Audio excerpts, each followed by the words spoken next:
Praise the lord. దేవునికి మహిమ కలుగును గాక. దేవుని బిడ్డలందరికీ ఉదయకాల శుభాలు తెలియజేస్తూ ఉన్నాం. దేవుడు మనందరిని ప్రేమించి నవంబర్ మాసంలో 14వ తారీఖు గురువారం ఈ నూతన దినాన్ని మనకు అనుగ్రహించినందుకు కుటుంబ సమేతంగా దేవునికి మనం కృతజ్ఞతాస్తుతులు చెల్లింపభద్రమై ఉన్నాం. జీవం గల దేవుని వాక్కు అనే కార్యక్రమం ద్వారా మనమందరము యేసయ్యను స్తుతించడానికి దేవుడు మనకిచ్చిన గొప్ప ధన్యతను బట్టి దేవునికి స్తోత్రాలు చెల్లిస్తూ ఉన్నాం. ఈరోజు దేవుని వాక్య భాగం యెషయా గ్రంథము 58వ అధ్యాయము 11వ వచనం ఆఖరి లైన్.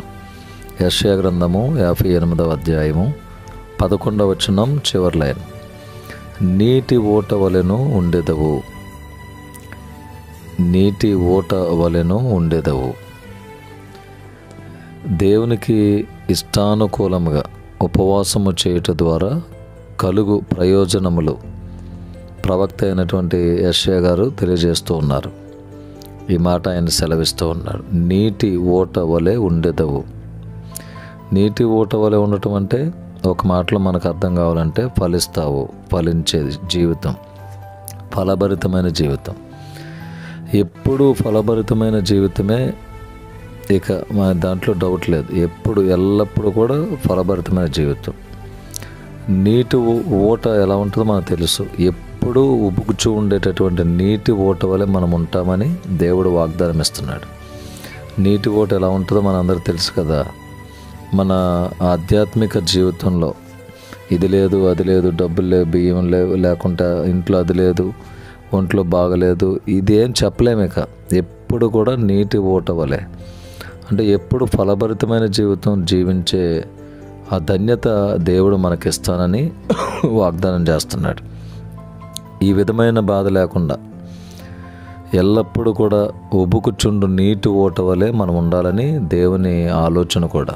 ఎంత అద్భుతమైన వాగ్దానం కదా. కీర్తన గ్రంథం 23వ అధ్యాయము 5-6 వచనాల్లో దావీదు గారు అన్నారు, నా గిన్నె నిండి పొర్లుచున్నది, నేను బ్రతుకు దినములన్నీ కృపాక్షేమములే నా వెంట వచ్చును. ఫలభరితమైన దావీదు గారి జీవితం ఈ వచనాల్లో మనం చూస్తాం. ఎల్లప్పుడూ ఉబుకుచుండు నీటి ఊట వలె మనం ఉండాలని దేవుని ఆశ. ఈ వాగ్దానం మన జీవితంలో నెరవేరుటకు మనమందరం కూడా దేవునికి ఇష్టానుకూలంగా జీవించుదాం. ఉపవాసం ఉండి ప్రార్థన చేద్దాం. దేవుడిట్టి వాగ్దానముతో మనందరినీ తృప్తిపరచునుగాక. ఆమేన్. మా ప్రేమగల తండ్రి, మీ పాదముల స్తోత్రములు. ఈ నూతన దినాన్ని బట్టి మీకు వందనాలు. ఈ దినమంతా మేము చేసే ప్రతి పనిని, ప్రయాణమును ఆశీర్వదించండి. ప్రతి అనారోగ్య పరిస్థితుల నుండి మమ్మల్ని తప్పించండి. మీకు సాక్షులుగా మమ్మల్ని నిలువబెట్టుకోండి. ఈ దినము ఎవరెవరి జీవితంలో ఏ మేలు జరగాలని ఆశిస్తున్నారో నిశ్చయముగా ఆ మేలు బిడ్డలందరికీ దయచేయండి. యెరూషలేమునకు క్షేమము కలుగు చేయమని వేడుకుంటున్నాం. బలహీనులైన వారందరినీ మీరు బలపరచండి, తృప్తిపరచండి. కుటుంబంలో అందరి మధ్య ప్రేమ, ఐక్యత, సమాధానమును దయచేయండి. ఈ దినము ఆశీర్వాదకరమైన దినముగా మీరు ఉంచండి. జన్మదిన వేడుకలు, వివాహ దినాలు జ్ఞాపకం చేసుకుంటున్న వారికి శుభములు, దీవెనలు ప్రకటిస్తున్నాం. మేలులతో తృప్తిపరచండి. యేసు నామములో ప్రార్థించి వేడుకొని పొంది ఉన్నాం తండ్రి. ఆమేన్. తండ్రి, కుమారుడు, పరిశుద్ధాత్మ త్రియేక దేవుని దీవెనలు సదాకాలం మనందరికీ తోడై ఉండునుగాక.